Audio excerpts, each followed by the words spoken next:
Movie Buff Specialist Phil and John are back, and we continue counting down our favorite 100 films of all time. We have made it to episode number 70. It's like starting to feel like we're almost done here, 7/10 of the way through. Episode 70 feels weird to say, but here we are, number 31, Rosemary's Baby for me. For John, it is The Godfather, but we're going to be talking about Goodfellas because The Godfather is higher up on my list. So Goodfellas, Rosemary's Babies, I would say like two classics from two very, very well-known directors and two movies that people generally have in these types of lists when they're doing countdowns, kind of like how we're doing. And deservedly so after rewatching Goodfellas. It had been a while. And the last time I watched it, it was lackluster experience. So it was nice to rewatch it. Rosemary's Baby to me never gets old. It's literally the ultimate gaslight of a movie, and it's freaking amazing. But John, I forgot that Rosemary's Baby was in your top 100. You had to remind me tonight. So we're pretty much in like good week for John. But what did you think about Goodfellas on this rewatch? I really enjoyed this. I really enjoyed rewatching Goodfellas.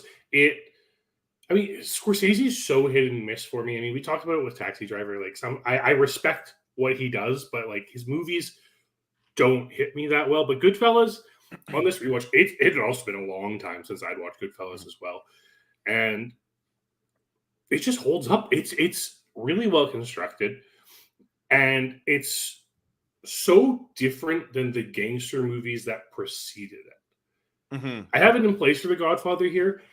And really, the comparable between the two is only the fact that they are both about the Italian mob. Other than that, like, there's not a lot of comparison between these two movies. Yeah, I agree. I think what's interesting is The Godfather is about family. Goodfellas is about a surrogate family. And I think that's the difference between the movies. Now, the mob itself, they call it the family. I personally think Goodfellas does the best job of defining the family, even better than The Godfather does, even though I don't think that they're the same caliber of movie. But I think this really defines what that meant, where, everything was done with the mob. And like, I love the Lorraine Bracco scenes in this movie where she's just like, you go there and everybody's just talking about, oh, she killed this person, or they did this and then that and blah, blah, blah. And they're all doing their hair and like they do everything together, even though they're not really, they go on vacation together. They do their nails, their hair, whatever it is, they do it together. The Godfather, it makes more sense because they actually are family. And then it's the people who are on the outside that we don't really see their point of view.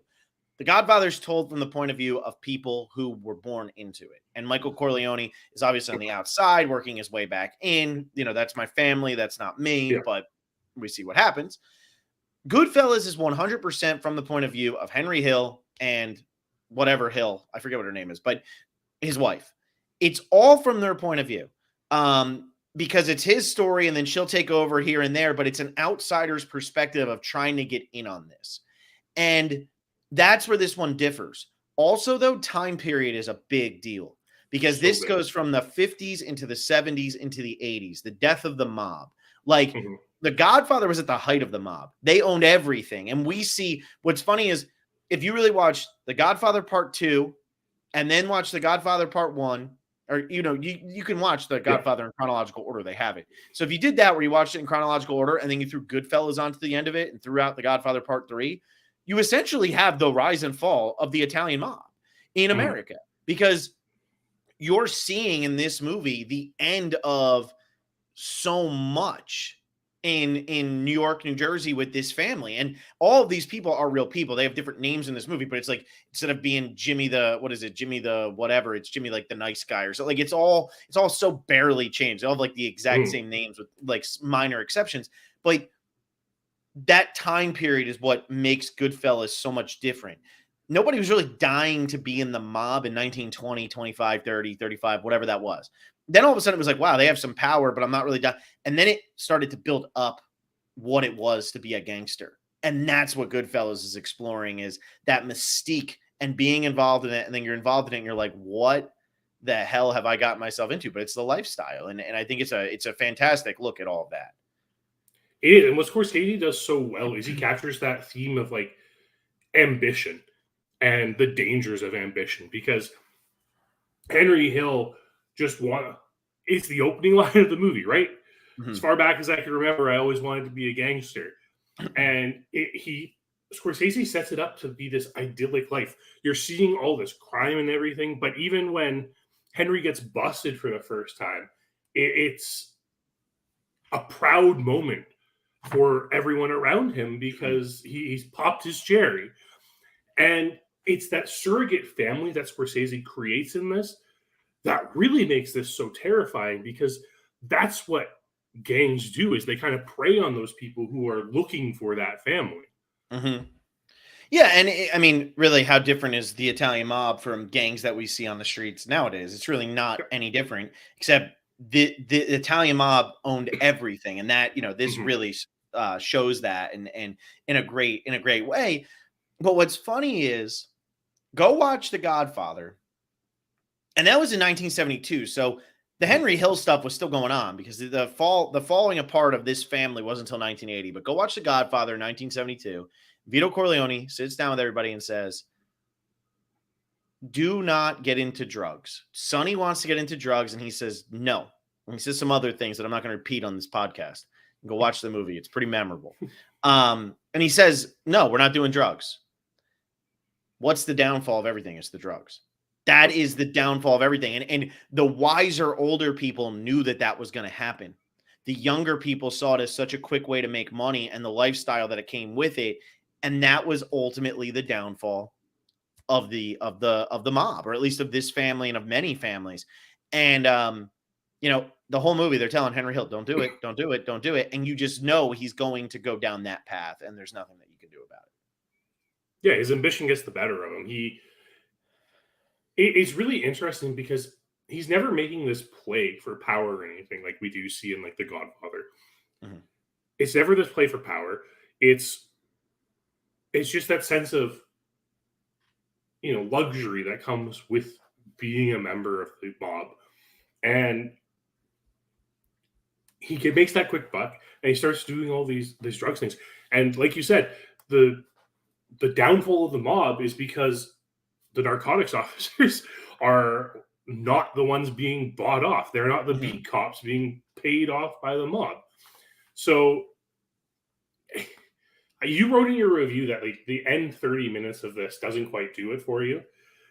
But I feel like the performance from Ray Liotta in that sequence, it just shows the paranoia that Henry's getting to because of the drugs. Because at that point, we haven't really seen him do that many drugs. And then all of a sudden you're like, oh, this man is strung out the entire time. Yeah. We're not seeing him do drugs because it's like the same thing as taking a bathroom break. He's just got to do it, and he's just going to keep doing it. You don't need to. My problem with the last half, so I love the first hour and a half of this movie. Like, I love all of it. The opening with his story, and with Paulie Walnuts, rest in peace. So many people now in this movie, rest in peace, but with Paulie Walnuts and all of that stuff with Paul Sorvino, who, when he's getting into that backstory of how he came into that family. I love the part where the guy gets shot in the hand. You just wasted 10 of my best aprons on that. Are you kidding me? Get out of here. I don't need that in my doorway. Like, I love that stuff. But there's such a callback to an era here. And it makes me wonder, can the gangster movie, this type of gangster movie, work anymore? Because some of the greatest movies ever made are gangster movies. I don't think anybody would really dispute that. I mean, it's very hard to find somebody who doesn't like at least one gangster movie, whether it's Goodfellas, The Godfather 1, The Godfather 2. Even if you go to like Donnie Brasco or oh my God, say hello to my little friend, Scarface. Thank you. You have so many gangster movies that work, but it's so much about the idea of it and this era. And like, so I grew up, I mean, my father's Italian, grew up in North Jersey in the 60s. Like, so his family, they're not in the mob by any means, but they were, it's like when you're watching this, you see that old school Italian way, for all their flaws, for all their good, for all their bad. It doesn't matter. It's all there. And I think that's what's so interesting.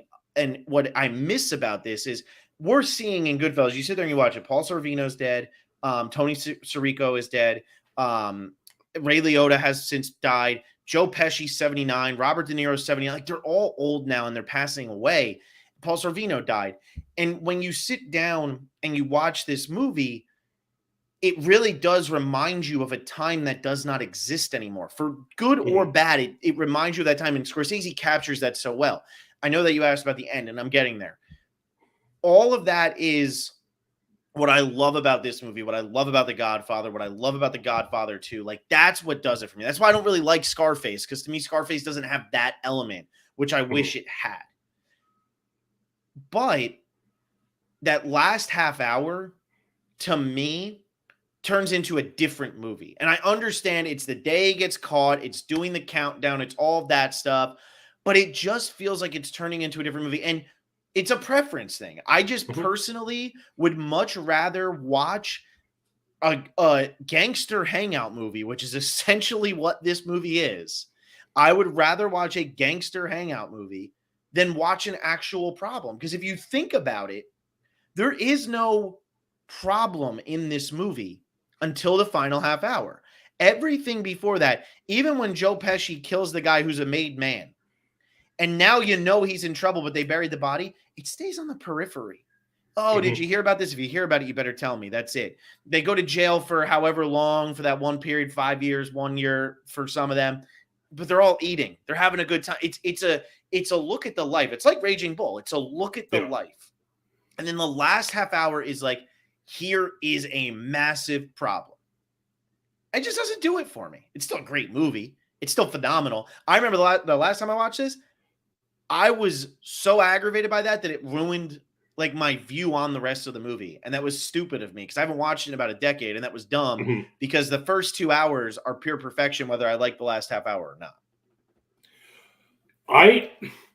So my argument for the last half hour, and I think I don't know if this is what Scorsese was going for or not, but the last half hour is the greatest shift in the time of the movie and the time, like the setting of the film. And it matches that setting. I took note of it while I was watching it because the best way that Scorsese notes the era we're in and the decade we're in is with the music. The music changes throughout. And one of the best, it's a steady progression. Fantastic soundtrack. Yeah. And it just progresses through the years. And I think there's just a subtlety to how he approaches it. But as we progress through the eras, the film style kind of changes too. And that last half hour is such an 80s movie that it just like I know we don't like 80s movies. We've talked about it a lot, but that's why I think I can appreciate that last half hour is it's not as interesting or compelling as the 2 hours that precedes it because it's switching techniques to this fast-paced 80s movie. I think it still works. No, and look, I am in the minority on this 100%. I mean, this is a 4.4 in Letterboxd, in the top 10 on IMDb's top 250, shows up on both AFI lists, even though the first time it was only 7 years old. It was still showing up. And then the next time when they realized Dances with Wolves wasn't nearly as good as they thought it was, they booted Dances with Wolves off and moved this movie up 2 spots. I think it went from 94 to 92. This is a classic. There's no doubt about it. I just don't. You know what I think the problem is? Here's what the problem is. And this is where I have to sit down and I have to sit back and just say, look, Scorsese did this. We've seen so many better drug scenes now and drug sequences, because it's not a scene, but sequences. We've seen so many better sequences. And I'm going to point to a movie that does another thing with the 70s and 80s, and that is Boogie Nights. The drug sequence at the end of that movie is one of the greatest things ever put on film, and it does not get the credit it deserves for being one of the greatest things ever put on film. And that's another movie. 1980 starts with one of the main characters blowing their brains out, and then it just, boom, 1980. And that's essentially what this movie's doing. The 70s was great. We were great. I mean, we went to jail, we got out, and we didn't have much money, but we figured it out. It was going to be okay. The 80s is when it falls apart because of the drugs and everything like that. And there you go. Raptor 8415, reading my mind, probably going to hear it now. Boogie Nights has the same thing as Goodfellas, where everything goes to shit in the 80s. It's true, though. And I think for me, I just have to understand that, like, Scorsese, what he did in this was so groundbreaking 32 years ago. I just feel like we've seen Darren Aronofsky do it with Requiem for a Dream. The last 45 minutes of that movie are some of the scariest moments you're ever going to see in a film ever. Like I just said with Boogie Nights, like we saw it with that. We've seen this happen now so much that I am just so much more in awe of the other 2 hours of this movie. Maybe I should give more credit to the final half hour because Scorsese's kind of inventing it.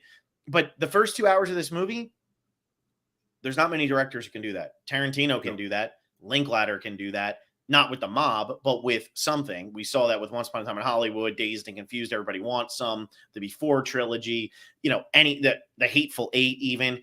But Scorsese does it so incredibly with The Mob. And I think that's what I could sit there and I could watch them sit around eating freaking gravy. I remember when I went to college, I said they had like pasta with marinara sauce. And I was like, well, that's not gravy. What the hell is that? And everybody was like, all my friends were like, what's gravy? And I was like, what do you mean, what's gravy? What are you talking about? Nobody knew what the hell gravy was. They thought I meant like turkey gravy. But growing up with a Sicilian dad, gravy was you have your meat and this and what, and like I could sit there and watch them eat for hours and be totally content. And to me, like the last half hour, it's like, I get why it's there. It had to be there. I mean, that's obviously what happens in the movie. And that's very important because now he's going to witness protection. He's just another schmuck. But I don't know. To me, it is what it is. It's excitement for the sake of excitement. Yeah. And like, I get that, but I don't know. It's one of those things where it's like, how do you end this movie? And you had to make a decision on which way to go. Yeah. Right. And it feels more poetic having Henry turn on the surrogate family that he's loved for so long. Absolutely. Well, because what's happening at the same time? They're turning on him. Yeah. Robert De Niro is trying to get his wife killed. Yeah. But I'm so much more interested in what Robert De Niro is trying to do at the end of this movie than what Ray Liotta is. Where Robert De Niro is trying to tie up all the loose ends, kill everybody, willing to kill Karen for just because. Like, I'm so invested in that, and I love that it's just kind of on the periphery the entire time. I think that's fantastic. I mean, it's also anchored by how phenomenal De Niro's performance is in this movie too. Though. He's such a smaller role than I remember, man. Yeah. So much smaller of a role than what my 20-year-old or 18-year-old brain thought it was. But I think it's kind of important for him to be small just because of like De Niro's legacy in gangster movies. Well, that's not a knock on him. That's just something. Not at all. Yeah. No. I'm just saying that like I like the fact that he's smaller on this because he is so good. His performance is incredible, and because it kind of shrouds him in this mystery of like, you know who this character is, you know he's tightly connected with Henry and Tommy, but you're still not 100% sure where his head's at ever. Yeah. No, I know. He's smarter than all of them, and because he's the older one. He's like the legend of the group, and we see that from everybody. He's the one that they're all looking at because they're younger. He's the one who introduces Tommy and Henry. I mean, we haven't even talked about Tommy yet. I mean, that's how good Goodfellas is, though, is we haven't even talked about Tommy. I mean, when you sit down and you really think about like iconic performances, Tommy DeVito is up there amongst all of the greats. Absolutely. I mean, Joe Pesci's performance in this is unbelievable. Funny how you mean like a clown. I amuse you. That whole scene, the funny guy. You got the part with the hey, go F yourself, Tommy. I mean, you got all these things. And that character is terrifying and one of the most despicable characters ever put on screen. And you can't stop watching. The part where he's talking to the mom. See, this is what I'm talking about with Scorsese, though. The part where they're sitting down with his mother and they're talking about, oh, you should see the thing with its poor hoof and whatever. And, oh, we got to go cut it up. And he's doing Pesci's performance in every scene is just unbelievable. It's unbelievable. And he obviously won the Oscar for this. I mean, there was really no doubt that was going to happen. But him and De Niro have about the same amount of screen time. And it's just amazing how Scorsese learned from a lot of the people in front of him who came before him, how those opposites really work when they're the side characters. A couple of years prior to this, Platoon came out. And Platoon has one of the great rivalries in film history. Platoon gets often overlooked now just because of like Apocalypse Now and Saving Private Ryan, kind of a Full Metal Jacket, The Deer Hunter, those kind of like smush it. But Platoon has Willem Dafoe versus Tom Berenger, the whole movie. But Charlie Sheen is the main character. That's what this movie does, except they're not pitted against each other. They just have opposite ways of approaching it. And then you have Ray Liotta, who's taking you through it more as your neutral character. Pesci is just absolutely ridiculous in this movie, though. And it's not a knock on De Niro that his role wasn't as big. It's just, I was surprised rewatching it how much on the side he is compared to Paul Sorvino. To me, when I rewatched this, if Joe Pesci didn't win the Oscar, Paul Sorvino should have been nominated for the Oscar. Paul Sorvino is so good in this movie. You feel so bad for him. I mean, he's frightening without needing to really do much. He's really great in this movie. But I feel like he even has a bigger role than De Niro does in this. And it's just, it's what I wasn't remembering right about the movie coming into it this time. I think that's one of the things that happens with like these prolific movies that you like take a long time between watching, where you just kind of forget the exact details of it, right? Like Goodfellas is the type of movie that a lot of people watch quite frequently. But sometimes, depending on when you last watch it, you know, it gets pushed aside. You watch other things instead. And then when you do finally revisit it, it's different than what you remember. And it's a good thing that it's different than what you remember. Like, you remember it being good, but you're not sure why. And then just watching it again lets you relive that whole realization of what makes this movie so good. And I mean, there's so many aspects of this film that make it good because we've already talked about the performances, which are all incredible. Every single person in this film, no matter how small the role, absolutely phenomenal. Johnny Roast Beef is great. Maury is great. Like, you go online. I haven't seen Ghost, but Whoopi Goldberg better have been freaking good to beat Lorraine Bracco. That's all I'm going to say. She better have been really freaking good. And then everything else, like the way Scorsese captures the setting and just the way Scorsese shoots the films. I noticed it with Taxi Driver. I noticed it again. Scorsese really likes his red light shots. But he does them so well because that light just sheds this whole different feeling to an entire scene. Yeah, I mean, when they're digging up the body because they got to move it, I mean, it's straight out of a horror movie. I mean, and what I have to look, but it's almost. Have you ever seen Blood Simple with the Coen Brothers? No. There's a scene in that movie that is so reminiscent of this, and Blood Simple came out 6 years actually before Goodfellas. Definitely reminiscent, and definitely I could see Scorsese already gaining inspiration from somebody like the Coens, who of course you're going to gain inspiration from no matter where you're at. I will say that with Scorsese, I'm hit or miss with Scorsese too. I definitely like him more than I don't, but like Hugo is a steaming pile of crap in my opinion. Like, I hate that movie. Thought The Irishman was just way too long, but I really do blame that more on Netflix than I blame that on Scorsese. Netflix needs to learn how to edit. Silence, I didn't like very much, but as you start going back further, it starts to go. The Wolf of Wall Street's great, you know. But what I'm noticing with his older movies that I don't necessarily see in his newer ones is the artistry. Like, the artistic value of a Taxi Driver, of a Raging Bull, of a Goodfellas.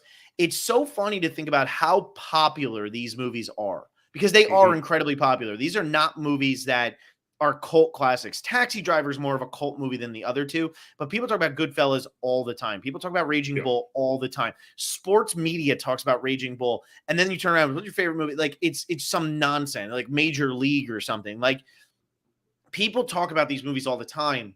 And as I sit there and I watch them, I'm like, it's crazy how Scorsese was able to make pure entertainment so artistic in a way that we're just not seeing now.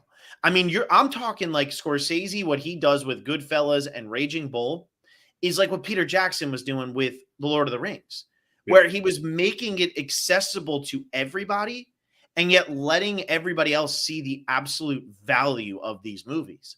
And I never realized how artistic Goodfellas was. I always remember the Layla scene when they show the guy in his car with his wife playing the piano part from Layla, which is like one of the greatest moments in music. And they start cutting all the dead bodies. I mean, that's artistic. You remember that, but you start to see the value in all of the other aspects of this movie and of Raging Bull and of Taxi Driver. And it's like man, he really is on it. And there's a reason why Scorsese is, considered up there as one of the greatest directors of all time.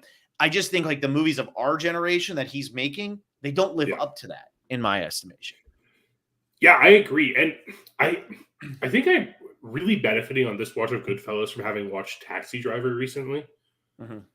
And like the proximity that we ended up watching these two movies, because you can really see the differences in the way he shoots these two movies. I was talking about in Taxi Driver how he really got this paranoid like claustrophobia of the city with those quick cuts. He doesn't do that. He has so many long takes in this movie, and it makes you feel comfortable.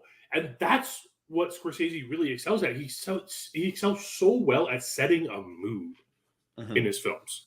Yeah, absolutely. He and that's again why I love the first 2 hours of this movie, because he's so good at just establishing that setting. You're in 1955 New York when this movie starts. Then you're going through the 60s and the 70s. You're going through it all with him. It's like he was there. And I don't know how old Scorsese's old, obviously. I don't know how much he was there or whatever. But he understands New York the way Woody Allen understands New York, from two very different perspectives. But you watch those movies, and those settings are so relevant to the movie that you're sitting down and watching. And yeah, I mean, Scorsese just knows how to set a scene and just create a feel. I mean, you're experiencing this movie as much as you're watching it. And I do feel like at the end, in the last half hour, you don't experience that as much as now it's become a movie and they're telling you things. And that's where it rubs me off a little bit. I don't know. Yeah, I get it. And it does feel drastically different. And it feels like the weird thing with the last half hour is it's kind of like looping Karen in on all of it as if she's been in on it the entire time, which we haven't seen throughout the movie. Like, we know she's a part of it. We didn't think she was a part of it. Yeah. Yeah. You know who plays Pesci's mom in this? Do you know that bit of trivia? No. That's Scorsese's mom. Oh. Yeah, that's Scorsese. Scorsese's dad's in this too, isn't he? Is he? I don't know. I just know Scorsese's mom plays that role, and it was like, it's just so iconic. Like them all sitting around the table with Scorsese's mom just talking about a dead deer when they're really talking about the guy in the back of the trunk. Yeah. Yeah. It's funny. I don't know. Go ahead. This movie is just, I don't think people realize how important this movie is to modern media. And like what it did. Really, if this movie never happened, we probably never get The Sopranos, which means we probably don't get this golden age of television that it beckoned in. So, and then you look at that, and you just also look at like the films that came out in this time period, like after Goodfellas. You have like the rise of Tarantino and things like that. This movie's just so important in like the halls of cinema. Yeah. It really is. It's funny. It's not neither of our top hundreds, and neither one of us is changing our opinion on that and putting it into our top hundreds after this rewatch. But it is phenomenal, and I like what you said. Like with Tarrant, like all the movies that came after this, like Scorsese didn't make independent movies, but they feel independent. You know, like this feels like an independent movie, but that it's funny you bring up The Sopranos. Why is it that Italian mafia mob things aren't hitting anymore? And I mean, maybe I'm wrong. Maybe I just haven't seen one, but it used to be like, okay, here's your best picture nominees. There's one musical and there's one Italian mob movie. Like, here we go. Here, or a war movie and an Italian mob movie. Like, they were coming up all the time. And it just seems like they have totally fallen off when people still talk about The Sopranos as their favorite show of all time. That people talk about The Godfather as their favorite movie of all time, or Goodfellas. Why is it that they're just not hitting anymore? It shouldn't be a dead genre. And I don't think it's obviously the gangster movie is never going to be a dead genre. It's just funny to not see these types of movies anymore. Maybe there's just like a fear of the fact that whenever you make this type of movie, it has to be compared to Goodfellas and The Godfather. True. Yeah, I mean, that's true. I mean, and I also think too, I mean, not for nothing. Like I said, I don't know if Scorsese was there or not, or Coppola was there or not. These are guys who lived through that era, though. They were alive during that time. They know people who were alive during that time, and that's where I go back. You're seeing a lot of people dying off now. You know, like, unfortunately, you're seeing a lot of these older Italian people just, you know, their time's up. Well, I mean, keep in And mind a lot of these like bit actors in this movie who are like also in The Sopranos. oh, they're all gangsters. They're all actual gangsters. Like that's where they Yeah. came from. Yeah. No, I know. I think it's awesome. I don't know. It's just fun. It's fun to talk about. I want to throw out a little other thing. I'm trying to do this. I'm ranking like best supporting actors, best supporting actresses, actors, whatever. Just because like I think it's interesting just to look and see like from what I've seen, what am I looking at? Right now I have Pesci at 7. So I'm not gonna say who I have ahead of him because I don't want people to get mad at me, but right now I have him at 7.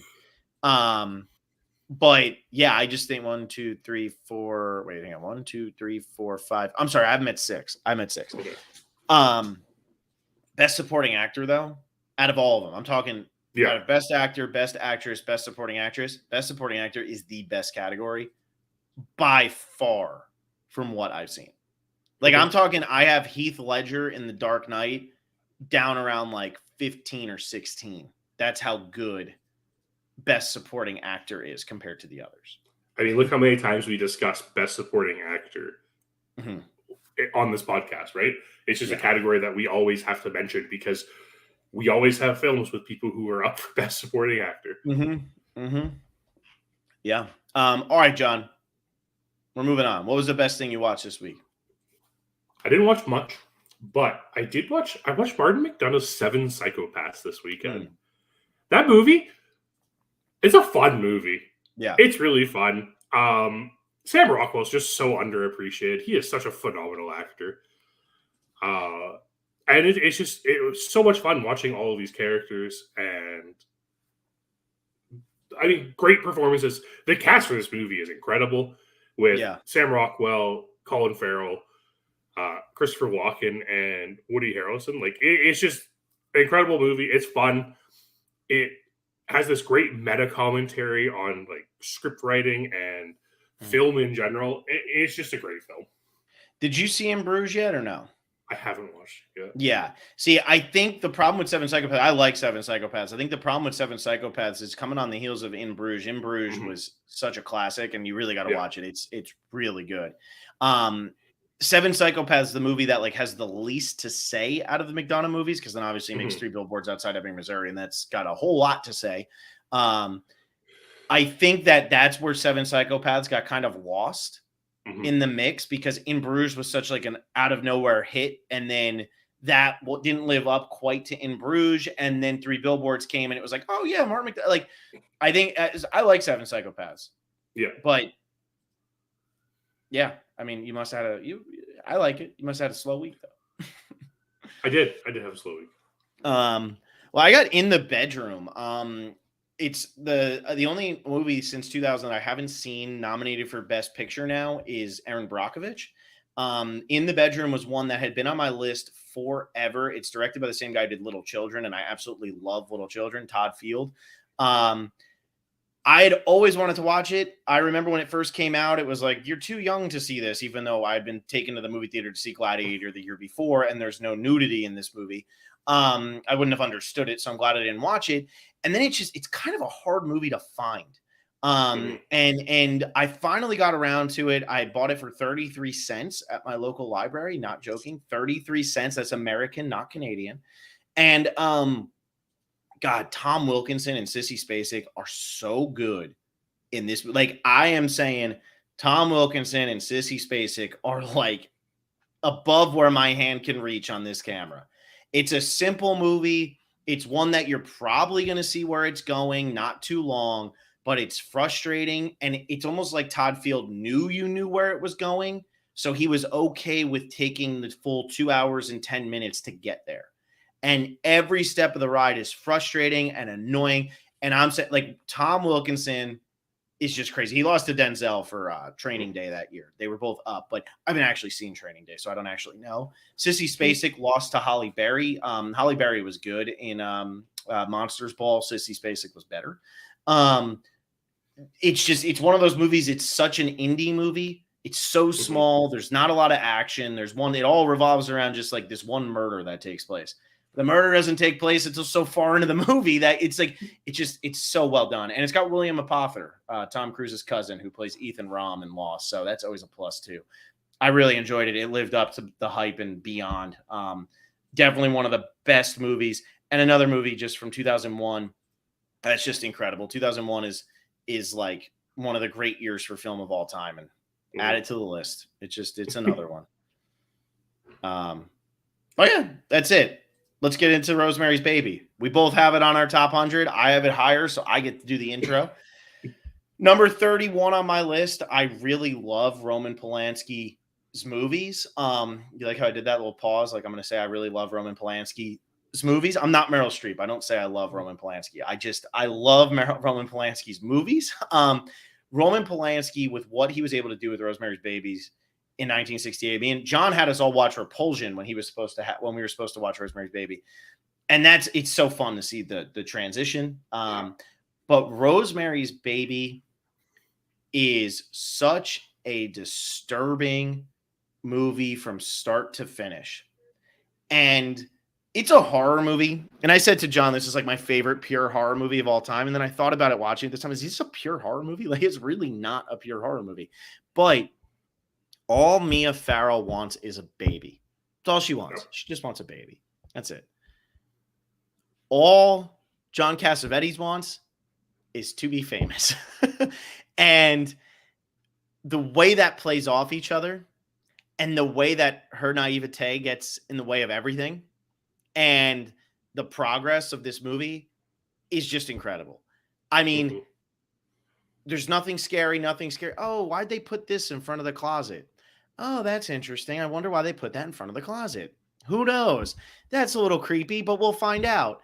And then as the movie goes on and on and on, there's a shot in this movie where it's the first time when they're at Roman's house. Or Roman and oh my God, what's Ruth Gordon's name in this movie?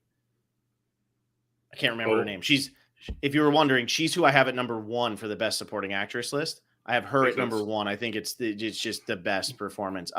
Roman and Minnie Cassavet. That's such a great name. Mia Farrow is talking to Ruth Gordon in the kitchen, and she turns and looks at the living room. And it's entirely empty with the red carpet and the smoke is just coming through. Yeah. And it's the first really, really, really eerie shot of the movie. The cabinet is weird, but this is the first really eerie shot. And the most brilliant thing Polanski does is he turns the camera. You know, it's a cut, but he turns the camera. So now it's Mia Farrow walking down the hallway. And you just see John Cassavetes staring in absolute disbelief at whatever he just heard from Roman. And we don't know what he just heard the first time you're watching this, but now when you go back and you look at it, you're like, oh my God, that's the moment where he decided he's going to sell his soul to the devil and let his wife give birth to the devil's baby. That is like 20 minutes into the movie, and the movie goes on for another hour and 45.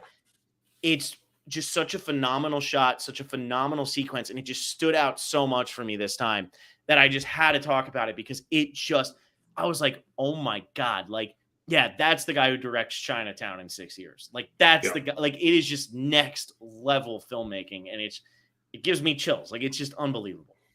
It's funny you mentioned that scene because that's exactly what I thought watching it through this time too, was just that watch and that note, like, just the look of, I had never noticed it before, but that's the moment where Guy joins the coven. And it's just so brilliant because you don't have to say anything. Nothing has to be said. Nothing has to be shown. It's just a simple facial expression tells you, okay, Guy is completely in. And like you said, that's 20 minutes into the movie. Rosemary doesn't get pregnant for another 15 minutes after that? Yeah. It's still a while. But what's happening is it was her idea to go over there. He didn't want to. Oh, you're really going to make me do this. And all of a sudden, I'm going to go over to Minnie and Romans. You know who I really think we should tell that you're pregnant? Minnie and Roman. It's so, like, this is probably the best example of dramatic irony for an entire movie. The whole movie, Rosemary is pregnant with the devil's baby, but Rosemary doesn't know it and you don't quite know how it happened, but you know it's happening, and you know it has to do with Minnie and Roman, and you know it has to do with her husband. And but the way Polanski is able to keep the suspense the whole time and keep you invested, and you're still rooting for her to figure it out, even though you know the whole time, how is she going to get out of this? What's going to happen? It's pretty unreal to be able to make this great of a movie when we know what's going to happen the whole time in terms of what is inside of her, but she's trying to discover it. How do you do that? Is there ever another movie in the history of film where the audience knows so much more than their protagonist, and yet it still works so well? I mean, I can't think of one off the top of my head, but I wrote the exact same thing down, where it's like, you know, from the moment this baby is conceived, that this is the devil's baby, and even you know something's off, and you still don't know the full extent of how bad it is. And that's what Polanski does so well, is he just strings you along and lets you like know, oh my God, Minnie and Roman are terrible. Don't go anywhere near them. And that you still think Minnie keeps coming over. Rosemary keeps drinking the concoction that she's given. To anise root. Oh, it's just so much.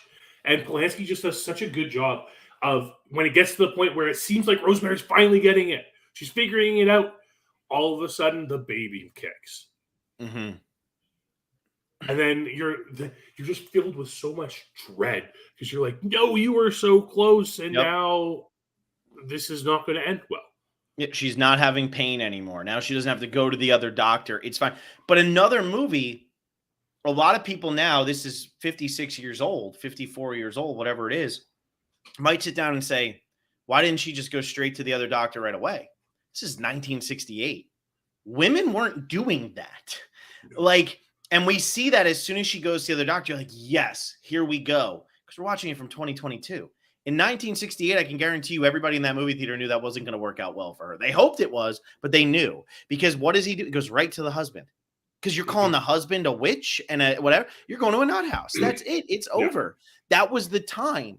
And that's where it, like, Polanski doesn't have to do the cheap thing of, oh, we don't, we're just going to throw in something that's convenient for the script or for the plotting or something like that. He doesn't have to, because it's of the era and it works.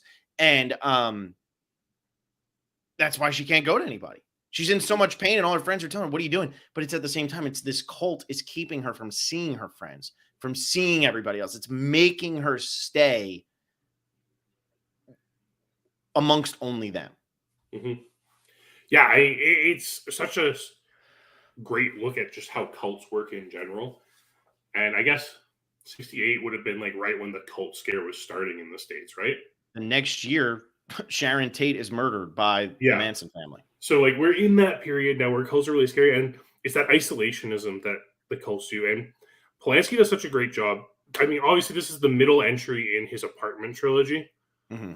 And he immediately sets that up in this film. From the very get-go, the first conversation they're having is about an apartment as they're going up the elevator. And then we're slowly introduced to the people that live in this building, the other tenants. And it isolates you from everything else. And then we just see Rosemary's steady mental degradation throughout the film. Whereas in Repulsion, Polanski shows it in the apartment itself, with the apartment falling apart. This time we see Mia Farrow just becoming decrepit throughout this film. And it's all because of the apartment. And as she goes out of the apartment, she starts looking better. Then she gets back in and everything goes to shit. But it's so artistic what Polanski's doing here with the subtleties that he shows in these themes, in this idea of isolation, keeping you away from your friends, makes it so that you're stuck here and depending on us. And even though things are getting worse constantly just because you're depending on us, it makes you depend on us even more. It's phenomenal what he's done with this film. Yeah, I'm not going to drink this anymore. Oh, okay. Well, whatever. And then she's, she doesn't really have a choice in the matter Yeah. at that point. I also, what one of my favorite things in this is Dr. Saperstein, right? Mhm. No, don't go to that doctor. Go to Dr. Saperstein. I'll give you his number, all that. I mean, I'm never going to try to do what Ruth Gordon does with her voice in this movie. It's just unbelievable. But go to Dr. Saperstein. He's a friend of ours. He'll do this, he'll do that. Then she sits down and talks to her only confidant in the entire movie, Hutch, who is Maurice Evans, which, by the way, he's Dr. Zaius in Planet of the Apes, same year. So he's in two of my favorite movies of all time, and they came out the same year. See if he's in Once Upon a Time in the West and Space Odyssey, if he's floating around out there, because all those movies. But she sits down with him and she says, who do they got you going to? Oh, Dr. Saperstein. Now, let's pause. Let's pause the movie right there when she says Dr. Saperstein. What is the writer going to do next? He's going to say, oh, I've never heard of him. That doesn't sound good to me, blah, blah, blah. Okay, unpause. Oh, that's great. He delivered 2 of our babies. Boom. Now she has no reason to distrust Dr. Saperstein because Dr. Saperstein is actually a legitimate doctor. He just also happens to deliver babies for this cult, or he's trying to get a baby delivered for this cult. That's all. But he's legit. And now her confidant has given her the confidence in her new doctor that it shouldn't seem weird to her that all these bad things are happening because the person she trusts the most is totally fine with the fact that she's seeing this guy. Yeah, it's a brilliant moment of just writing to have that, because like you said, it's so against what you would suspect. But there's no reason to doubt him. Even as we progress through the movie and it's like, okay, Saperstein's starting to feel weird, it still kind of feels like, you're not sure of his involvement completely, I think, until that New Year's party when he's actually in Minnie and Roman's apartment. And then you're like, okay, he's fully part of this coven. Yeah. Yeah. And what still makes this movie tick along and seem so interesting is that there's still so many things that they're revealing throughout the movie. I love the Roman Castevet part where you find out the name. And why are the pictures not on the wall? What are the pictures of? I want to know. But like the Roman Castevet name scene where she's trying to do all them witches or whatever, and she can't figure it out. It's an anagram. It's an anagram. And then she finally figures it out. I mean, that's a chill-inducing scene. Even though we as the audience already knew that there was something up with this guy, now we know that there's even more up with him. And we get chills for our protagonist who's just figuring this out, because why would she have known by now? Like, those moments, that's the history stuff that I like to see in these movies. If you're going to build good horror, give me the backstory and everything that's going on with all them witches. And the last part of this movie, after the birth and after everything has happened, oh God, I'm drawing a blank on his name. You know his name. If Hereditary didn't take inspiration, Ari Aster. If Hereditary didn't take inspiration from the end of this movie for the end of Hereditary, he'd be lying to you, because I think they almost say the same thing where they're just going, hail Satan, hail Satan. Like they're doing the exact same thing at the end of the movie. But it's the fact that we're still able to be invested. And ultimately this movie is about Rosemary. This isn't about the plot of this movie is following the life of Rosemary. Yeah. And to me, the most disturbing part of this movie, because I talked about what I think is the coolest part of this movie, but the most disturbing part of this movie is at the end of the movie when they convince her it's still your baby. All you want it to do is be a mom. Pick it up. It wants its mother. You're rocking too hard. She is okay with being the mother of the devil's baby, because at the end of the day, it's her baby and that's all she ever wanted. And then Polanski just cuts to the outside of the apartment with that creepy ass humming ballad thing that he starts the movie with. It is so creepy and so jarring and unsettling and all those synonyms for that. And then it just, that's it. That's what you're left with. Enjoy. Go home now. Have a good night. Like, it's just great because that's what the movie's about. That's the through line. Rosemary wants to be a mother, and she ultimately gets what she wants at the end. Yeah, and you can't even feel bad. It's so weird because you're not sure how Polanski wants you to feel about it either. Because like you said, all of these people obviously have been gaslighting her for 9 months now. And we're finally at this point, and it seems like Rosemary's going to have this like big moment. She's going to kill the baby. But in the end, she just accepts the baby as her mother, and you're not sure if this is a good for her moment or an oh Mhm. no she fell for it moment. It's kind of like, I mean, while we're talking about Ari Aster movies, it's the end of Midsummer again, right? Yeah. And Yep. it's wow, Ari Aster really likes Rosemary's Baby, doesn't he? Mhm. Uh, but Definitely that's does. that's the thing, and like it's so ridiculous as Rosemary's standing there and everyone's just like randomly shouting "Hail Satan." It's such an absurd scene, and that's what makes it terrifying because wherever Rosemary backs up, someone behind her is yelling "Hail Satan," Mhm. and you're like, "Oh no, what's going to happen to Rosemary?" But then it's nothing's going to happen to Rosemary because Rosemary's still important in all of Well, this. she's who he chose. I mean, that's Yeah. essentially that you are he wanted to have a baby with a being of this plane, and you're who he chose. There's a respect to it's just I love when that guy comes in at the end. I don't even know what his name is. I don't know if we actually see him before, and he goes, "Is this the mother?" It's the tall Mhm. guy, like it looks like the Italian guy. Is Yeah. this the mother? Like, there's so much awe, but then Rosemary's going around that room realizing all the people who were involved in it. Everybody was in on it. Everybody was. John Cassavetes says to her, "What a scumbag Guy Woodhouse is." At the end of that movie, he goes, "Well, they told me that it wouldn't hurt you." And now she goes over, and it's almost out of spite for him that she's Mhm. still gonna love this baby. And what's gonna happen to him now? You don't really know what is gonna happen to him. Um, Probably not good things though, because his part of the deal is over with now. Yeah. But I love that. Now, I will say, Ruth Gordon, best part of this movie. I love her. She's so amazing. But Guy Woodhouse is one of the biggest villains ever Mhm. in the history of film because he just smiles in her face for 2 hours. The whole time he just keeps smiling. No, no, drink it. Oh, he's watching his wife literally fall apart and be in pain and suffer. But no, you just got to keep doing it. You got to keep doing it. You got to keep doing it. You got to keep doing it. He's such a scumbag the Yeah. entire time. I don't know how you find a bigger villain than that because it's just a regular guy. John Cassavetes is awesome in this movie, and he wasn't in that much else. Yeah. He was a director, but he wasn't in all that much else. Yeah. I mean, this performance is it's terrifying because his character feels so real. Mhm. He's one of the most realistic characters in this entire thing, where he's just like, that one guy who's always looking for his own edge in every Mhm. situation.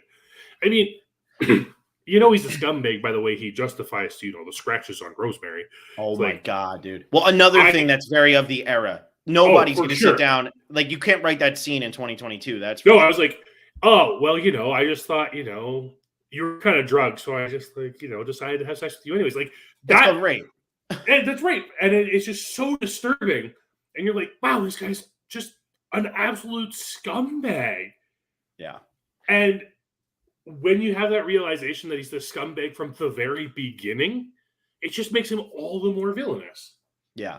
Well, when you rewatch that movie and you realize how early on he made his decision, it's really unbelievable. But yeah, that scene. So, I mean, we'll talk about the devil Yeah, scene anyway.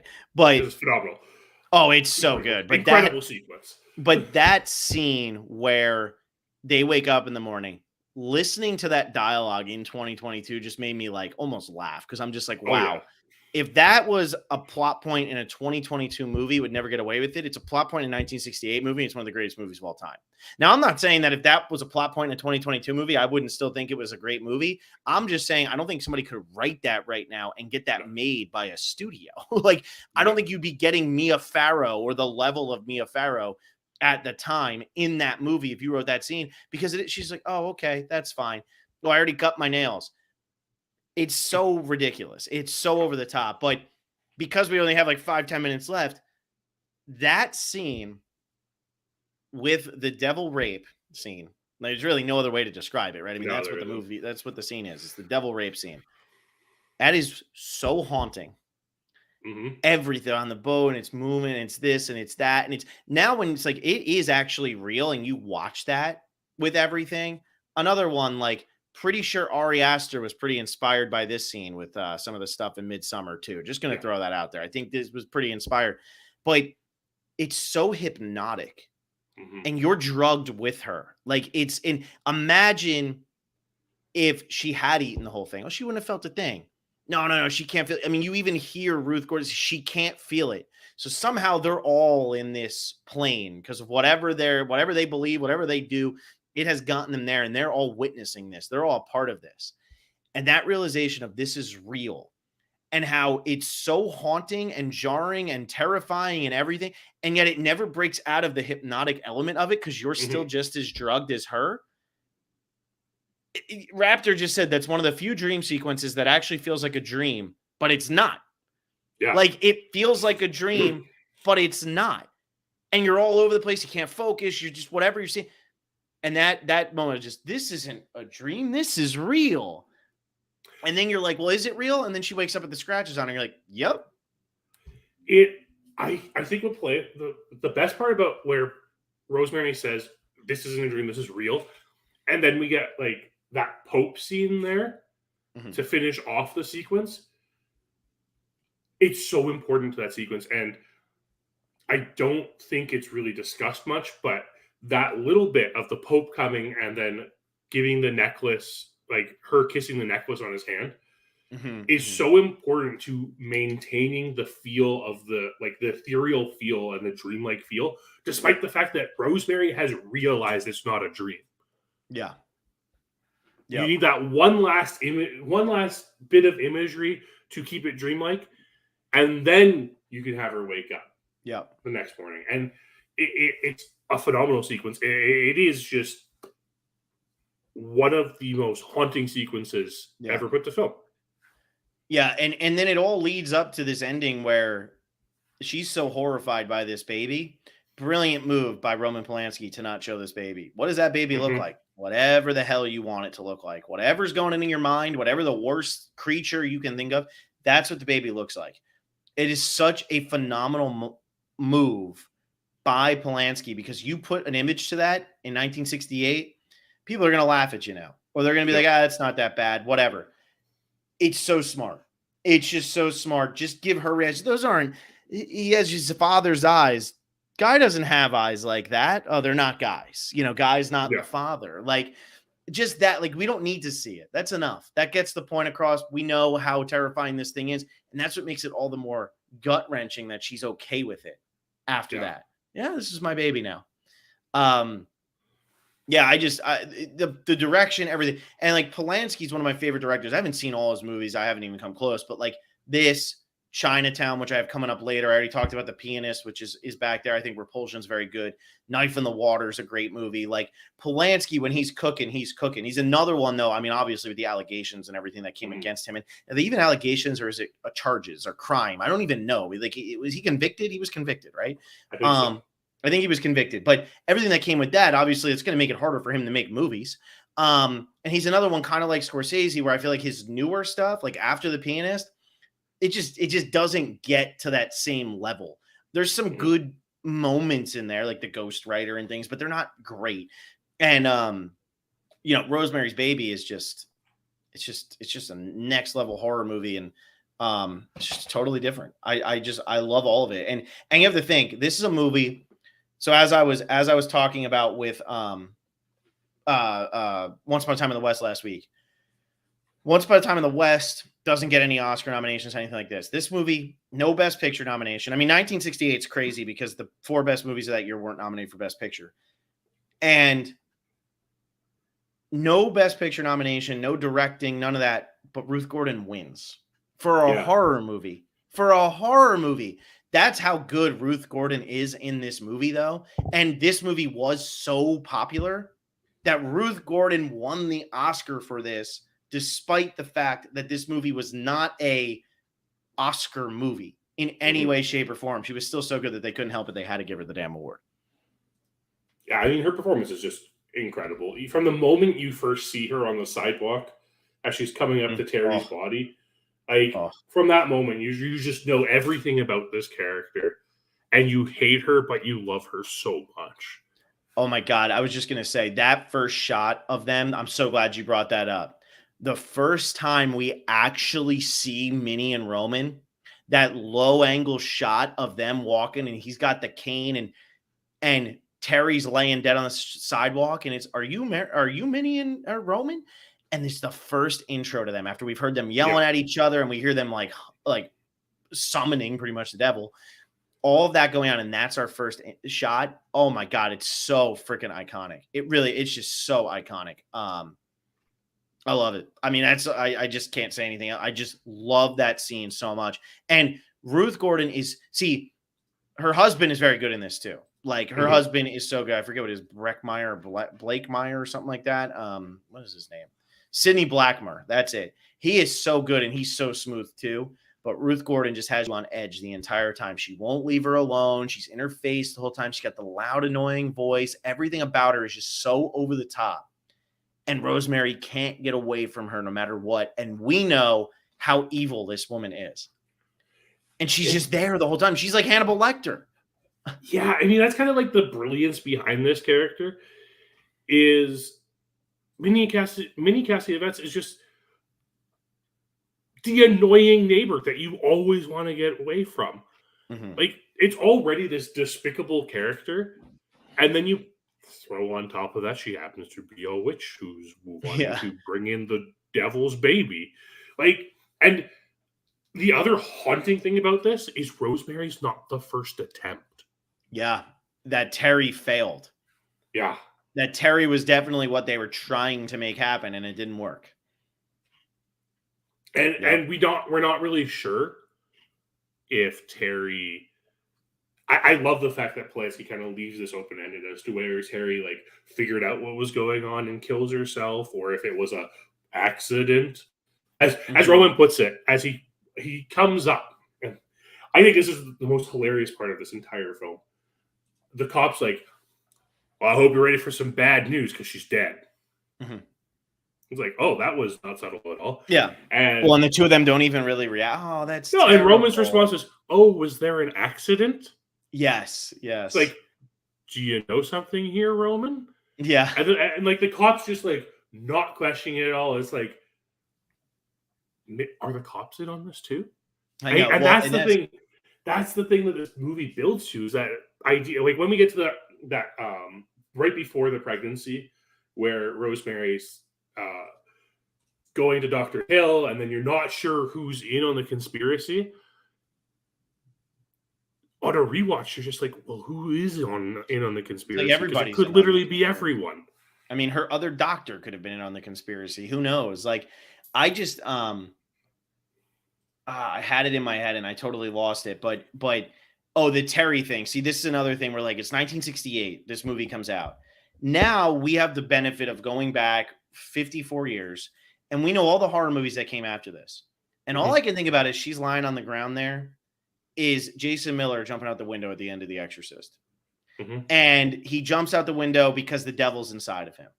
And that's where your question is great. Is it because she found out? Is it not? But that's all I can think about. Because now that's what's embedded in my brain is Jason Miller realizing that he's possessed and he needs to kill himself. Yeah. Is that where she was at? In 1968, they weren't asking that question because they hadn't seen this before. Yeah. But that's where I'm at with that. And I mean, it's such a great intro to two characters and I mean, they just play it. They're just so smooth. They are just, the two of them are so smooth. Every actor in this is phenomenal, but those two are just so smooth.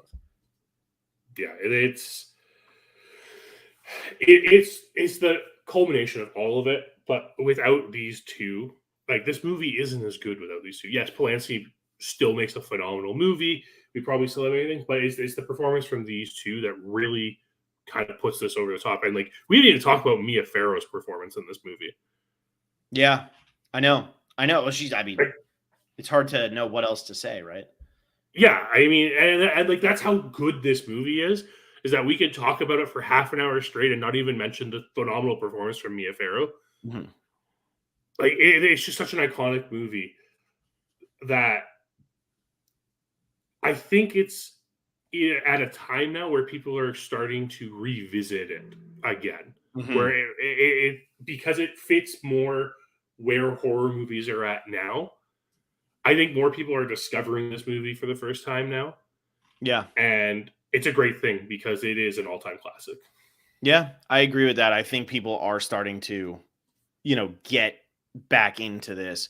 Just because it's like a slow burn horror, which is what Mhm. people, if you like movies like The Witch and like Hereditary and like The Lighthouse and like It Follows, like The House of the Devil, like these are not popular. I don't want to say popular, but these are movies that people are really enjoying when they come out Mhm. now. This is one of the intros to it. This is one of the starts of all of it, and that's where you have to go for it. You can't watch a 1995 movie and get the same type of feel that you were getting back then. So it makes Yeah. sense. Yeah. All right. Well, do you have anything else? No. Okay, cool. Well, I have Ruth Gordon at number 1 on that best supporting actress list I was talking about. I wanted to say that. Of course, Leachman at 2 from the Last Picture Show. So those are my top 2. But it's much worse than the best supporting actor. That's all I'm gonna say. But Ruth Gordon is I love her in this movie. I Mhm. literally love her in this movie. But next week, and it's gonna be we think we're gonna record on August 14th, which is the Sunday. So it's gonna be a little bit more than a week from now.